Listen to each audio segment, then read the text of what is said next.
नमस्कार, day to day news Bharat देख रहे हैं। मैं आप सभी के साथ दिवांशु। राम मंदिर को लेकर चल रही सियासत अब एक नए और बेहद विस्फोटक मोड़ पर पहुंचती हुई दिखाई दे रही है। आम आदमी पार्टी ने साफ संकेत दिए हैं कि वो राम मंदिर ट्रस्ट और उससे जुड़े कथित भूमि सौदों, चढ़ावे और वित्तीय लेन देन को लेकर बड़े खुलासे करने की तैयारी में है। आम आदमी पार्टी सांसद संजय सिंह ने दावा किया है कि उनके पास ऐसे दस्तावेज और सबूत हैं जो अब तक सामने आए आरोपों को और भी ज्यादा गंभीर बना सकते हैं। इसी के साथ राजनीतिक गलियारों में ये चर्चा तेज हो गई है कि क्या राम मंदिर ट्रस्ट पर लगे आरोप केवल राजनीतिक बयानबाजी है या फिर इनके पीछे कोई ठोस आधार भी मौजूद है। दरअसल पिछले कुछ समय से राम मंदिर से जुड़े जमीन खरीद मामलों, चढ़ावे की व्यवस्था और कथित वित्तीय अनियमितता को लेकर लगातार सवाल उठ रहे हैं। एसआईटी की जांच में कई ऐसे तथ्य सामने आने के बाद दावे किए जा रहे हैं कि जिनके बाद मामला और भी ज्यादा संवेदनशील हो गया है। कुछ रिपोर्टों में यह भी कहा गया है कि मंदिर से जुड़े कुछ जमीन सौदों में बाजार मूल्य से कई गुना ज्यादा कीमत चुकाई गई है। वहीं निर्माण सामग्री की खरीद और इसके साथ साथ भुगतान प्रक्रिया को लेकर भी सवाल उठाए गए हैं। इन आरोपों की पुष्टि अभी किसी भी माननीय अदालत या फिर जांच एजेंसी ने नहीं की है, लेकिन राजनीतिक विवाद लगातार बढ़ता हुआ यहां पर नजर आ रहा है। इसी बीच आम आदमी पार्टी सांसद संजय सिंह ने मोर्चा संभालते हुए ऐलान किया है कि वे एसआईटी को अपने पास मौजूद दस्तावेज और कथित सबूत सौंपेंगे। उनका दावा यह है कि ये मामला सिर्फ जमीन खरीद तक सीमित नहीं है, बल्कि मंदिर से जुड़े वित्तीय लेन देन की पूरी श्रृंखला की जांच होनी चाहिए। संजय सिंह लगातार कह रहे हैं कि जनता के चढ़ावे और मंदिर के नाम पर हुई हर आर्थिक गतिविधि का हिसाब सार्वजनिक होना चाहिए। उन्होंने ये भी आरोप लगाया है कि जांच को प्रभावित करने की कोशिश की जा रही है और कुछ बड़े नामों को बचाने का प्रयास भी किया जा रहा है।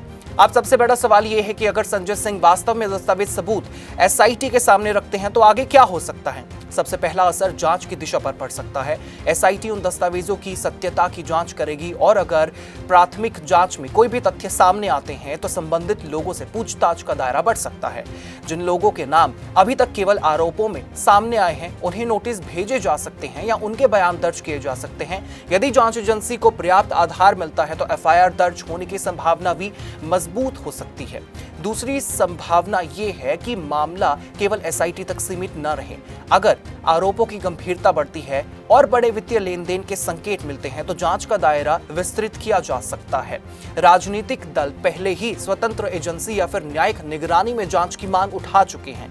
ऐसे में आने वाले दिनों में यह विवाद कानूनी और राजनीतिक दोनों मोर्चों पर और भी ज्यादा बड़ा रूप ले सकता है।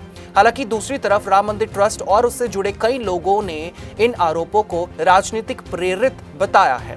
उनका कहना यह है कि मंदिर निर्माण जैसे ऐतिहासिक और भावनात्मक विषय को राजनीति का हथियार बनाया जा रहा है। ट्रस्ट से जुड़े पक्षों का तर्क यह है कि सभी वित्तीय प्रक्रियाएं नियमों के तहत हुई हैं और लगाए जा रहे आरोपों को कोई भी ठोस आधार नहीं है। यही वजह है कि अब सबकी नजर जांच एजेंसियों पर टिकी है कि वे तथ्यों और सबूतों के आधार पर क्या निष्कर्ष निकालते हैं। राजनीतिक रूप से देखा जाए तो यह मामला आने वाले समय में और भी ज्यादा गर्मा सकता है। राम मंदिर देश की आस्था है, राजनीतिक और जन भावनाओं से जुड़ा विषय है। ऐसे में किसी भी नए दस्तावेज, बयान या फिर जांच रिपोर्ट का असर केवल कानूनी दायरे तक सीमित नहीं रहेगा, बल्कि राष्ट्रीय राजनीति में भी इसकी गूंज सुनाई दे सकती है। विपक्ष इस मुद्दे को सरकार और ट्रस्ट की जवाबदेही से जोड़ रहा है, जबकि सत्ता पक्ष इसे राजनीतिक एजेंडा करार दे रहा है। फिलहाल पूरा ध्यान उस पल पर टिका हुआ है जब संजय सिंह, आम आदमी पार्टी के सांसद संजय सिंह अपने कथित सबूत एसआईटी के सामने रखेंगे। अगर दस्तावेज मजबूत हुए तो जांच की दिशा बदल सकती है, नए नाम सामने आ सकते हैं और मामला और भी ज्यादा गंभीर हो सकता है। वहीं अगर आरोपों को समर्थन देने वाले पर्याप्त तथ्य नहीं मिले तो विपक्ष की रणनीति पर भी सवाल उठ सकते हैं। आने वाले कुछ दिन इस पूरे विवाद के लिए बेहद अहम माने जा रहे हैं। राम मंदिर देश की करोड़ों लोगों की आस्था का केंद्र है, इसलिए इस मामले में जो भी सच है उसका सामने आना उतना ही जरूरी है जितना कि किसी भी निर्दोष व्यक्ति को बेवजह आरोपों के घेरे में आने से बचाना। अब नजर एसआईटी की अगली कार्रवाई और संजय सिंह के उन कथित सबूतों पर है जिनके आधार पर आम आदमी पार्टी दावा कर रही है कि वो राम मंदिर ट्रस्ट के कच्चे चिट्ठे देश के सामने रखेगी। आपका इस सब मामले के बारे में क्या कुछ कहना होगा, आप हमें कमेंट सेक्शन में जरूर बता सकते हैं। इससे जुड़ी कोई भी इंफॉर्मेशन या फिर अपडेट सामने आएगी हम आपके साथ जरूर साझा करेंगे। फिलहाल के लिए इस खबर में इतना ही। यहाँ कंस्ट्रक्शन में हम क्वालिटी से नहीं खेलते हैं, यहाँ पे कंस्ट्रक्शन फील्ड से नहीं प्रिसीजन से हो रही है। तो genesis Heights project RERA approved है, एसबीआई अप्रूव्ड है, कंस्ट्रक्शन फुल स्विंग पे है। दैट मीन्स आपकी इन्वेस्टमेंट 100% सेफ है। तो चंडीगढ़ यहाँ से मात्र 4 मिनट, एयरपोर्ट 10 मिनट की दूरी पे, Decathlon, D Mart, KFC, McD, everything within 2 minutes.